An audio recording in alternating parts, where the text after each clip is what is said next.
Buen día, mi nombre es Camila Denise García Guzmán. En esta ocasión voy a presentar el trabajo de bioquímica del libro Bioquímica Médica.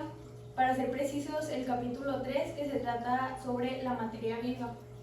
Soy de la carrera de odontología y pues podemos continuar y empezar. ¿Qué hay que hacer primero? Para entender este tema hay que saber y reconocer qué es la materia viva, los procesos que ha pasado, la evolución. Hay que comprender esos aspectos. Para comprenderlos, precisamente la naturaleza, para comenzar, hay que conocer el origen y su desarrollo, es decir, su evolución. Con este fin, científicos de varios países han realizado muchas investigaciones. ¿Para qué?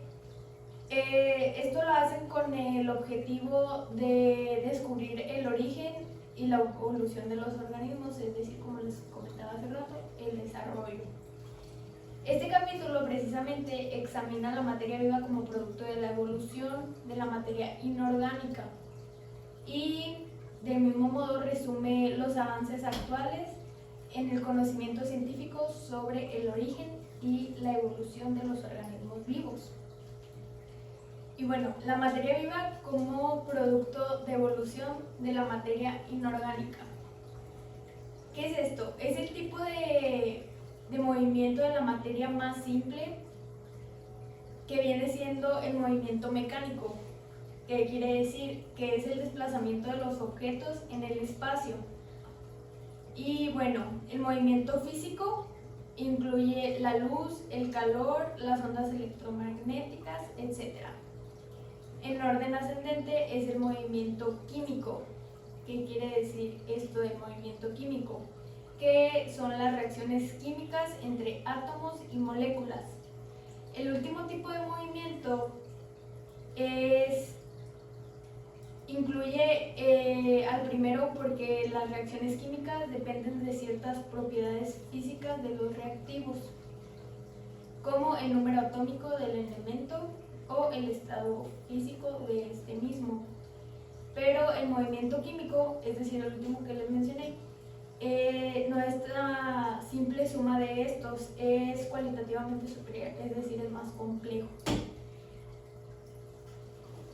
Para comprender esto, existen unas características generales del movimiento biológico. Son 6 exactamente. Y bueno, las voy a mencionar. La primera es una forma de existencia de la materia. La segunda es la consecuencia del desarrollo de las formas inferiores del movimiento, es decir, el desarrollo físico-químico. La tercera, las biomoléculas son sus portadores materiales, principalmente las proteínas y los ácidos nucleicos. La cuarta generalidad es la esencia es el intercambio continuo de sustancias, energía e información con el medio. La quinta es manifestación mediante múltiples formas. Y por último, que vendría siendo la número 6, es la tendencia al crecimiento y a la multiplicación. Y estas mismas se autoperpetúan. Bueno, los procesos químicos en determinado nivel de desarrollo llevaron a la formación de la materia en organismos. La vida es un producto del desarrollo de la materia. ¿Por qué pasa esto? Ocurre por una serie de cambios cuantitativos graduales que condujeron a transformaciones cualitativas en un largo proceso evolutivo. Elementos destacados. ¿Qué quiero decir con elementos destacados? Para esto quiero hacer referencia a que las distintas materias vivas, los organismos, las células, tienen diferentes elementos como parte de su composición. Durante el proceso de la evolución de la materia se dio origen a los seres vivos, que les mencioné hace poco, y algunos elementos resultaron más adecuados para la vida que otros. Bueno, los elementos fundamentales que tenemos en la bioquímica alrededor de la materia viva vendrían siendo el oxígeno, el carbono, el hidrógeno, el potasio y el fósforo. Algunos otros elementos importantes son el calcio, el hierro, el sodio, el cloruro de sodio y los oligoelementos. ¿Qué son estos? Son los elementos trazas que componen igual diferentes elementos. Ahora, por ejemplo, tenemos como un claro ejemplo nosotros como organismo vivo, como una materia viva, y aquí les presento una imagen de cuáles son los elementos por los que estamos compuestos. Un 65% corresponde al oxígeno, en kilos vendría siendo 25 kilos. Tenemos un 18% de carbono, son 9 kilos. Tenemos un 10% de hidrógeno, vendrían siendo 4 kilos. Tenemos un 3% de nitrógeno, 1 kilo. Tenemos un 1.5% de calcio, vendrían siendo 570 gramos. Y tenemos por último un 1% de fósforo, que son 445 gramos. Así es como nos componemos nosotros. Y bueno, ahora puedo proseguir a comentarles la composición elemental de los organismos humanos a comparación de la del agua del mar y de la corteza terrestre. Se encuentran muchas diferencias. Por ejemplo, el silicio y el aluminio constituyen el segundo y el tercer elemento más abundantes en la corteza, respectivamente, pero están ausentes en muchos organismos y en los que sí se encuentran a menudo están presentes en cantidades mínimas. Es decir, estos elementos son más frecuentes y aunque no están exentos, se presentan de una manera muy disminuida. Bueno, podemos pasar a la siguiente, que vendría siendo el carbono, y constituye alrededor de 20% en los mamíferos y alrededor del 50% en las plantas, pero menos del 1% en la litosfera y en la hidrosfera o la atmósfera. La composición elemental del cuerpo humano es más parecida a la del agua del mar, lo que constituye un dato favorable hacia el origen de la vida marina.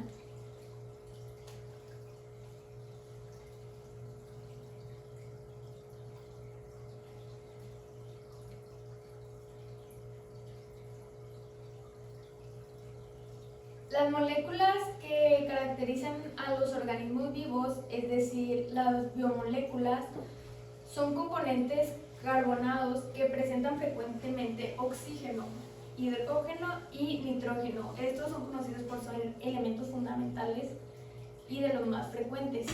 Y en algunos casos azufre y fósforo. Estas se agrupan en 3 categorías y bueno, vamos a presentarlas.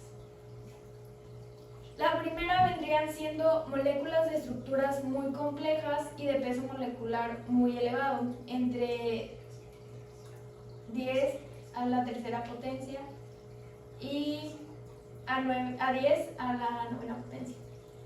Estas son llamadas macromoléculas. Macro viene de la palabra grande, cantidad grande, entonces por eso lleva este nombre.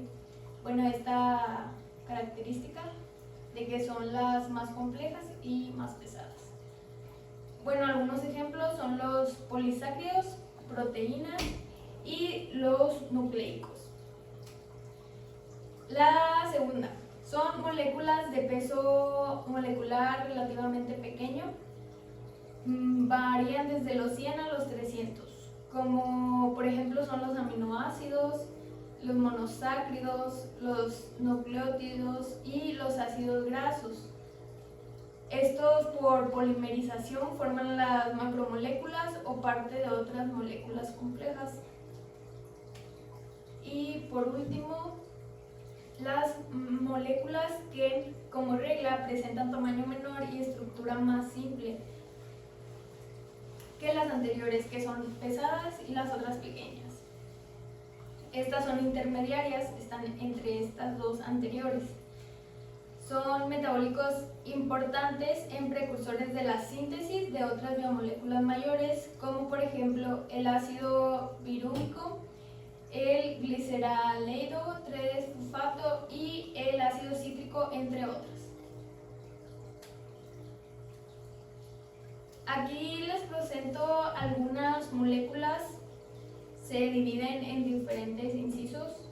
Estas que les voy a presentar son las moléculas biogénicas y, como ya se lo mencioné anteriormente, los elementos principales son carbono, hidrógeno, oxígeno y nitrógeno. Y bueno, aquí tenemos una serie de estructuras de moléculas biogénicas. La primera se trata de el hidrógeno, esa es la composición. La segunda estamos hablando del metano, la tercera es monóxido de carbono, la cuarta es dióxido de carbono, la quinta es amoníaco y por último tenemos la composición del agua. Estas son moléculas biogénicas. Después tenemos el segundo inciso, el inciso B, que vendrían siendo las biomoléculas sencillas. Como ejemplo tenemos los aminoácidos, que vienen siendo los primeros. El segundo ejemplo son la glucosa y por último el nucleótico. Y bueno, con esto pasamos al tercer inciso, que son las macromoléculas. Aquí tenemos un ejemplo grande. Este es un compuesto grande y, como les mencionaba hace rato, las macromoléculas son las que son más pesadas y las que son más complejas. Aquí tenemos un claro ejemplo, su composición es bastante larga y bueno, vendría siendo muy compleja.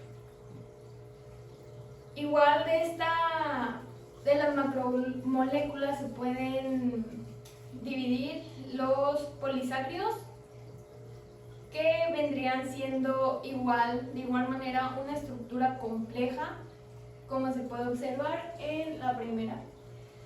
Y bueno, en la parte inferior vemos los ácidos nucleicos. Igual son estructuras complejas, son de gran tamaño, su composición es más pesada y varían en diferentes potencias.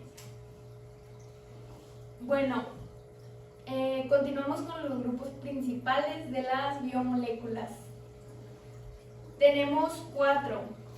Los primeros.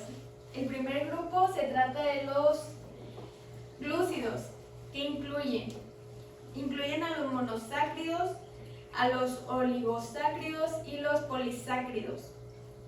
Su función principal es ser fuente energética y carbonada. El segundo grupo vendrían siendo los prótidos. Estos agrupan a los aminoácidos, los péptidos y las proteínas. Las proteínas cumplen distintas importantes funciones en los seres vivos y una de las principales de estas es constituir los biocatalizadores y las moléculas que hacen posible las biotransformaciones. Igual manera las evoluciones. El tercer grupo es el grupo de los lípidos y dentro de este se incluye una gran variedad de compuestos estructuralmente disímiles, pero presentan una propiedad común, cuál es la solubilidad en solventes orgánicos y la insolubilidad en los polares. Estos constituyen también la fuente energética y forman parte importante de las membranas, además de desempeñar otras funciones. El último grupo es el grupo de las sustancias nucleotídicas, que comprenden los nucleótidos y los ácidos nucleicos. Igual manera los ácidos ribonucleicos, que vendría siendo el ARN, y los desoxirribonucleicos, que viene siendo el ADN. Y bueno, aquí les presento una tabla como fuente del libro, donde podemos ver el porcentaje del peso total y la diversidad de las moléculas.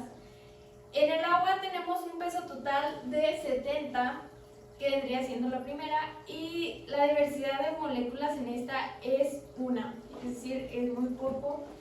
En las proteínas tenemos un porcentaje del peso total del 15% y la diversidad de moléculas es mayor a la del agua, son 3000.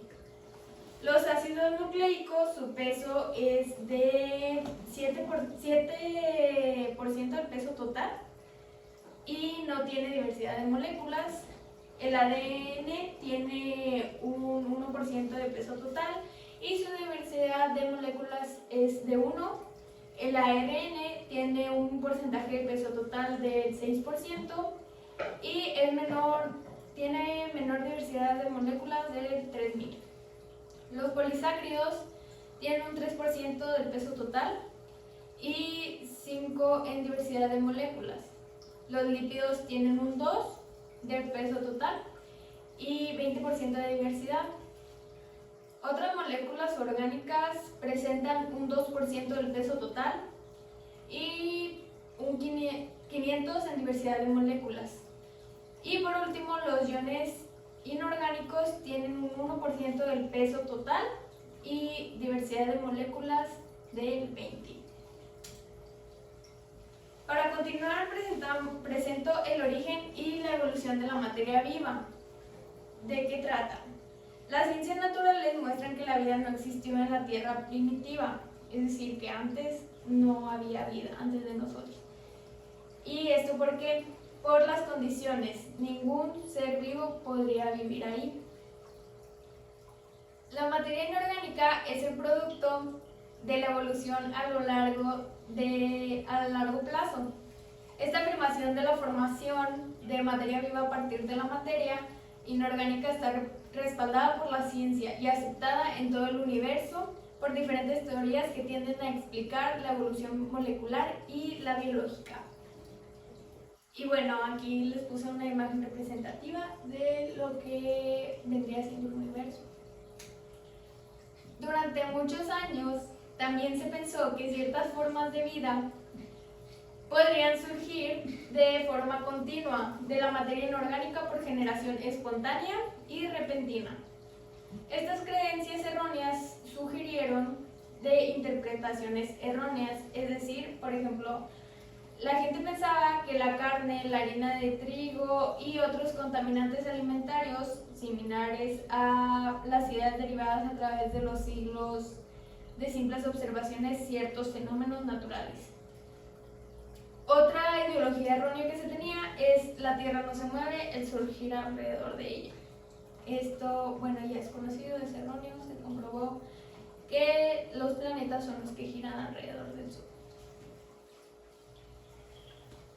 Tenemos la formación de las primeras moléculas biógenas. ¿Qué es esto? En la materia gaseosa que forma nuestro planeta predominan los átomos libres. ¿Cuáles son los ejemplos? El hidrógeno, el carbono, el oxígeno, el hierro, el magnesio, el silicio, el aluminio, el nitrógeno, el níquel, el azufre, entre otros. Los átomos están dispuestos por su peso a tener un orden determinado, con los átomos más pesados en el centro. Los átomos más pesados van en el centro, como se puede observar en la imagen. Los átomos más livianos van en la periferia y los átomos de peso intermedio van en medio. Es decir, por ejemplo, en esta imagen los átomos más livianos son el carbono, el nitrógeno, el oxígeno. Y bueno, con esto podemos continuar a lo que vendría siendo la formación de las especies. ¿Cuáles especies? Por ejemplo, el metano, el amoníaco, el agua, el cianuro de hidrógeno no solo es el resultado de la abundancia en sus átomos, sino que estos constituyen más externos de sus propiedades químicas, porque estos se pueden encontrar en un compuesto estable de forma entre ellos, así como las condiciones energéticas del medio ambiente en ese momento. Esto es lo que se supone que tiene la atmósfera primordial, que bien vendría siendo la de la imagen, y principalmente está compuesta por CO, CO2 y de igual manera el hidrógeno. Y bueno, con esto podemos continuar a decir que la formación de las biomoléculas sencillas pueden ser los aminoácidos, los monosacáridos, las bases de purina y primidina, entre otros. Estos otros son compuestos orgánicos y estos mismos se sintetizan a partir de precursores inorgánicos similares a los que se han producido con éxito de forma abiótica en experimentos de laboratorio con condiciones que imitan a la tierra primitiva para tener un mejor resultado. Y estas condiciones vendrían siendo las suposiciones de las primeras etapas. Con esto podemos continuar a una breve explicación sobre un científico, un paréntesis. Stanley Miller, en 1953, realizó un experimento. ¿En qué consistía este experimento? En la simulación que mostraba cómo algunos aminoácidos pueden formarse de forma abiótica. El bombeo continuamente durante una semana, una mezcla de hidrógeno, metano, amoníaco y vapor de agua, y de igual manera una chispa de electricidad. Descubrió una mezcla de aminoácidos incluidos glicina, alanina y ácido. Al final de la semana, cuando estaba realizando su análisis mediante cromatografía en papel, algunos ejemplos fueron incluidos en los ácidos glutámicos, los aspartéticos y diaminobutríficos, de igual manera la valinina. La formación de las primeras macromoléculas que fueron explicadas en unas diapositivas anteriores como las de mayor peso y las más complejas. Es difícil explicar cómo estos compuestos se forman de forma abiótica, porque, como es bien sabido, un grupo de proteínas enzimáticas participan en una variedad de procesos altamente complejos.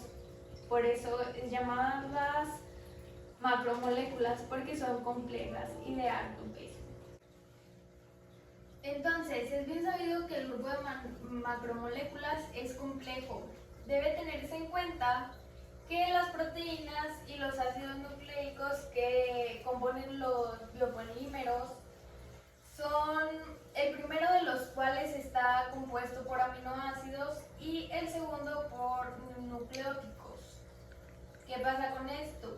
Estas son las principales macromoléculas características de los seres vivos, es decir, vendrían siendo las más importantes. Y bueno, tenemos los enlaces covalentes, de igual una importancia mayor. Estos se crean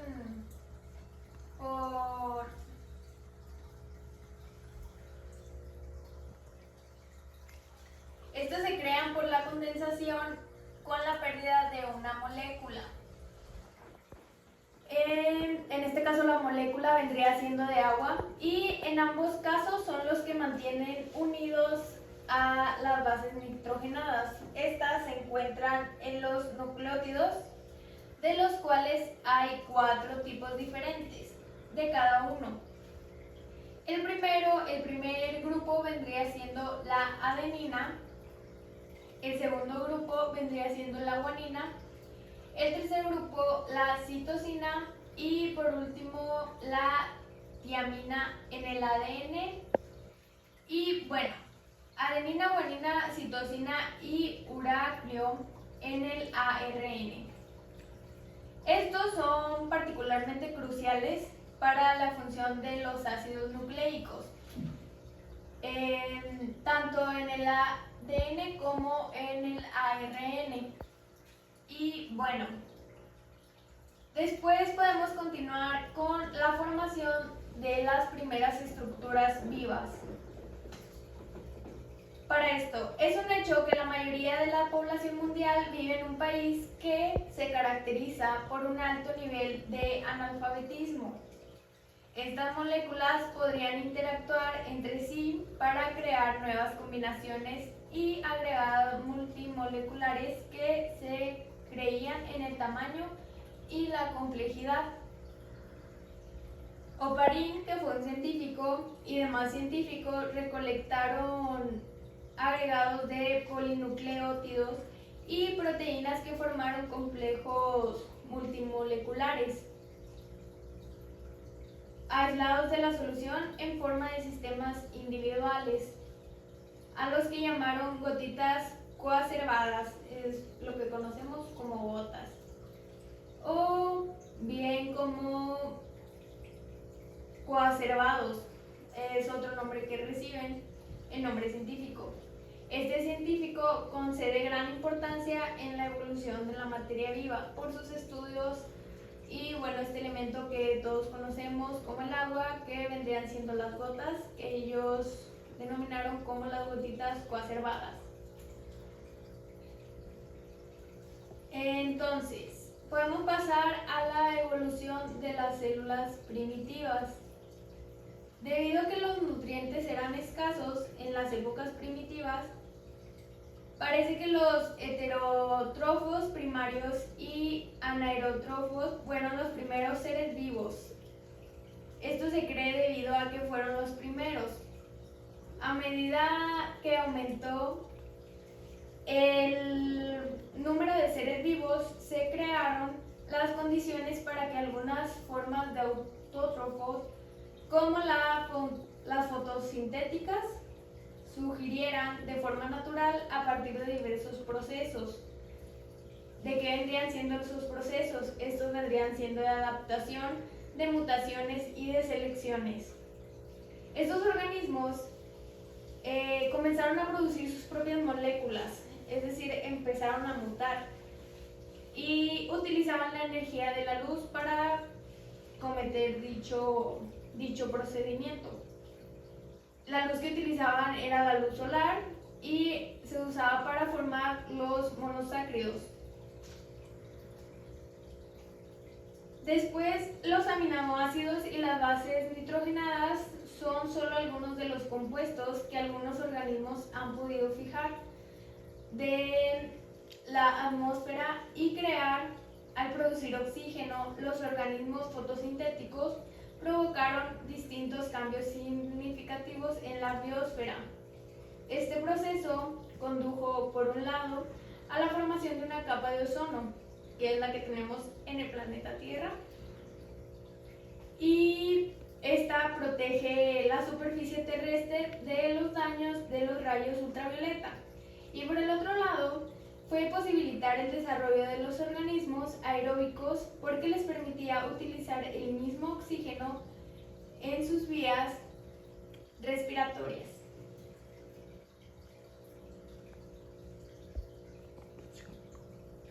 Y bueno, para finalizar, es importante mencionar que los científicos hicieron un gran trabajo al investigar las primeras materias, es decir, las materias primitivas, porque ya después de estos estudios se sacaron diferentes conclusiones que ahorita podemos conocer como las macromoléculas, que como mencioné son las más complejas y las de mayor peso. Podemos también observar y conocer cómo, por ejemplo, el científico Stanley hizo un circuito que nos permite a nosotros entender cómo funcionan los aminoácidos. Entonces, en conclusión, este capítulo me pareció muy importante para comprender cómo pues empieza a formar todo desde las pequeñas células, cómo vienen a formar tanta impresión los elementos, cómo algunos son altamente fundamentales para la vida y cómo algunas moléculas empezaron a mutar por sí solas. Estos procesos son importantes para poder saber qué movimiento lleva la vida y las materias mismas. Y bueno, eso fue todo. Gracias.